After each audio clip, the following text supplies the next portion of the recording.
women, because y'all will have me looking like little Lord Fauntleroy with ruffles and bows everywhere.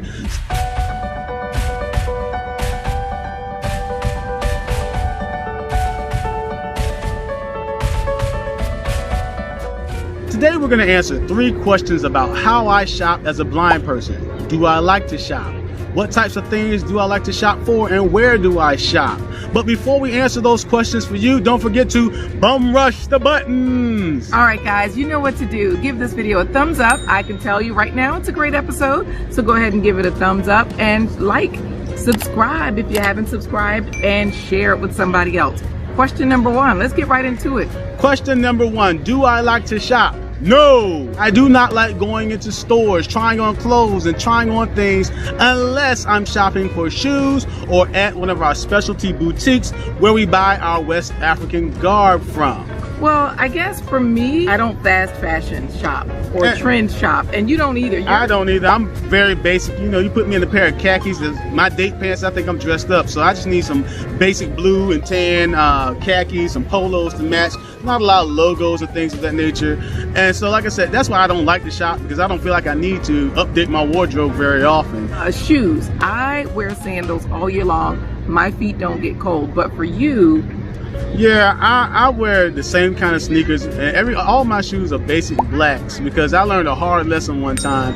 Because I used to be one of those guys that if I had a suit, it had to have the same color shoes to match. So if I had a burgundy suit, I had to have burgundy shoes. If I had a gray suit, I had to find some shoes to match it. So I learned a hard lesson that way. I was going for a job interview, and I was rushing out the door, and I grabbed 2 my dress shoes that felt the same, but when I got out, I was quickly reminded that I had a brown shoe on and a black shoe on. So from that day forward, I was always like, no matter what color suit, no matter what outfit, I'm having black shoes, black sneakers. That keeps it simple, so I don't have to color coordinate and worry about having on the wrong color shoes. So, you know, that's one of the things I had forgotten about that. Maybe that's why you keep the black shoes, like for your sneakers, because if you can't see, it's easier to kind of streamline things. Right.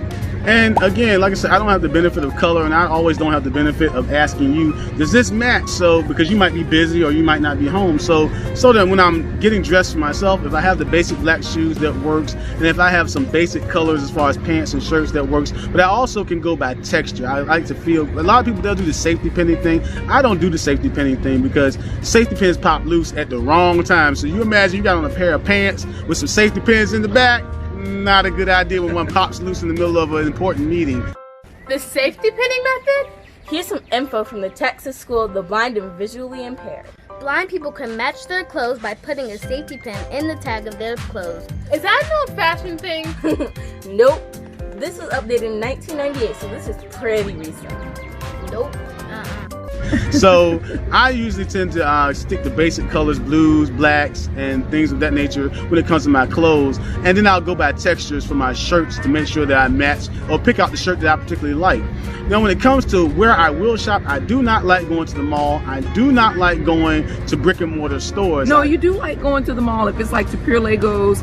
Well, that's what I was going to say. I was going to say, when it comes to certain things, I like going to the boutiques that are at certain specialty areas here, or malls that we shop at.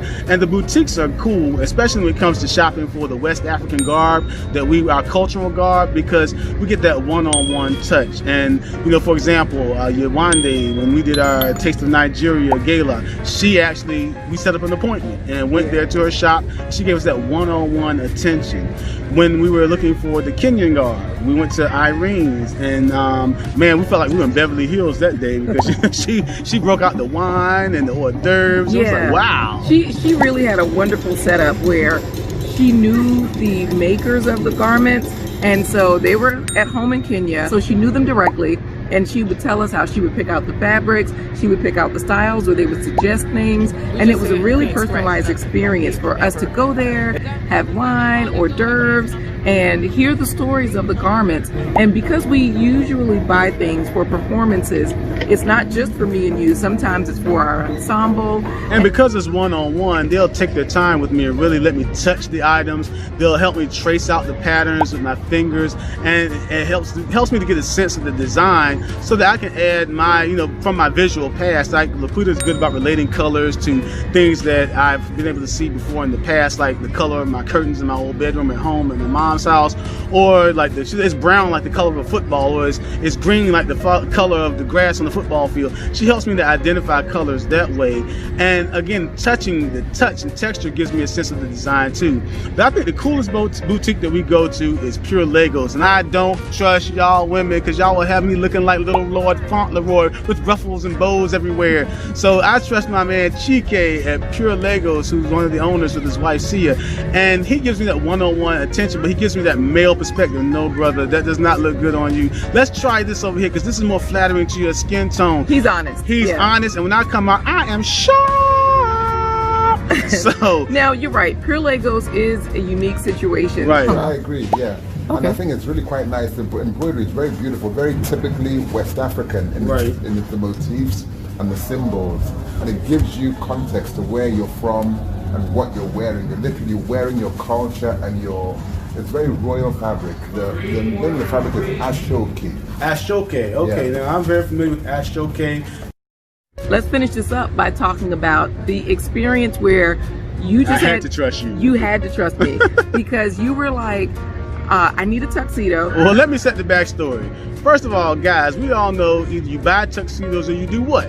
You rent them. Now, when you rent tuxedos, that means some pants has been on somebody else's behind, some shirts been against somebody else's chest. Ew. Okay, yeah, they clean them. That's what they tell us. But no, I just said, I'm not renting them anymore. It costs too much. Let's go ahead and buy one. So Laquita said, I'm gonna go online. And I'm like, I said, I'm probably gonna be looking like Dynamite! Looking like Dolomite or somebody from 1972 with a butterfly collar and a big breast protector bow tie. And I'm like, But when she got it, it was a full tuxedo, studs, cufflinks, and all. And people said the brother was sharp. I did that. That's all I'm gonna say. Yeah, you did. I gotta give you pounds on that one. Because all we had to do was tailor it. Like I know with men's clothing, you guys a lot of times just have to get the length adjusted, and that's all we did. We bought a $99 tuxedo with a little bit of tax, so it was like a little over $100, maybe $110, and then another $15 or $20. I don't even think it was $20 to get it tailored. Right. Like for the length. And then again, it felt good when I got it. I was able to feel the fabric. It didn't feel like it was going to melt in the rain or anything like that. It was just a really nice feeling, and I felt good when I put it on. It fit nicely. So that's basically answers those questions. Do I like to shop? No. How do I shop? Well, colors and textures, with people describing and let me feel those things. And where do I like to shop?